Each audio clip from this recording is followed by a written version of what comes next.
ঢাকা বিশ্ববিদ্যালয়ের ইতিহাসের একটা মর্মান্তিক দিন ঘটে গেছে। আমাদের যে কোটা সংস্কারের যৌক্তিক যে দাবি, সেই দাবিতে আমরা দীর্ঘদিন ধরে আন্দোলন করে আসছি। আজকেও আমাদের পূর্ব ঘোষিত কর্মসূচি ছিল। আজকে সেই কর্মসূচিতে ক্যাম্পাসের সন্ত্রাসীরা, ছাত্রলীগের সন্ত্রাসীরা নির্মমভাবে আমাদেরকে আক্রমণ করেছে। লাঠি সুতা নিয়ে, ইট পাটকেল দিয়ে আমাদের নারী শিক্ষার্থীদের, আমাদের ছেলে শিক্ষার্থীদেরকে তারা আক্রমণ করেছেন। প্রায় 200-র উপরে, আমি এখনও জানি না যে কতজন আহত আছে। ঢাকা মেডিকেলের মর্মান্তিক একটা অবস্থা।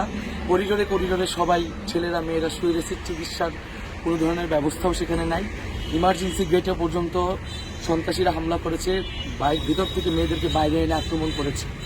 আপনাদের কাছে আহ্বান থাকবে, বার্তা থাকবে, আজকে যদি আমরা হেরে যাই, আমরা আর কোনোদিনই মাথা উঁচু করে দাঁড়াতে পারবো না।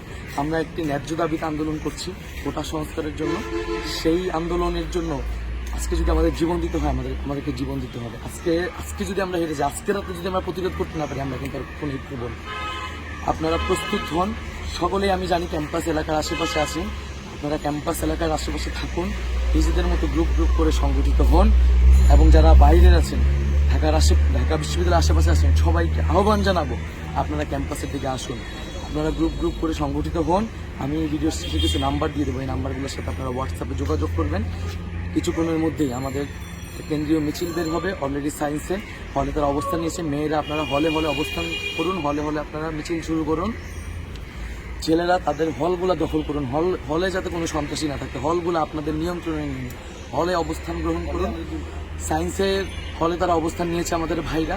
আমরা কিছুক্ষণের মধ্যেই মিছিল শুরু করবো, তবে বিচ্ছিন্নভাবে, সমন্বয়হীনভাবে আপনারা কেউ কোনো ধরনের প্রতিরোধে যাবেন না। আমাদেরকে একত্রে ঐক্যবদ্ধভাবে এই প্রতিরোধ গড়ে তুলতে হবে। আমরা কথা দিচ্ছি, আমরা আজকে থাকবো যতক্ষণ না বিজয় হচ্ছে, আমরা মাঠ ছেড়ে যাব না।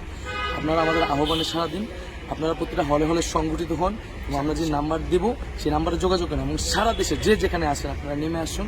আপনারা অবরোধ, অবস্থান, বিক্ষোভ তৈরি করুন। ঢাকা শহরের স্কুল, কলেজের সকল প্রতিষ্ঠানের শিক্ষার্থীরা আহ্বান করেছে, আপনারা যদি আজকে ঢাকা বিশ্ববিদ্যালয়ের শিক্ষার্থীদের পাশে না দাঁড়ান, একটা যৌক্তিক আন্দোলনের যদি পাশে না দাঁড়ান, তাহলে এই দেশের ভবিষ্যৎ অন্ধকার।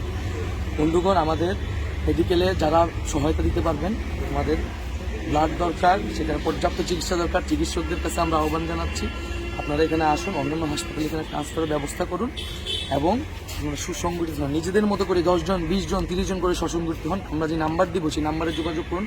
আমরা যে স্থানে বলবো সেই স্থানে এসে মিলিত হবেন। আমরা একসাথে আজকে প্রতিরোধ করব। ক্যাম্পাসে একজন সন্ত্রাসীরও ঠিকানা হবে, সকল সন্ত্রাসী কাজকে আমরা ক্যাম্পাস থেকে বিতাড়িত করব এবং আমাদের দাবি আদায় করেছে।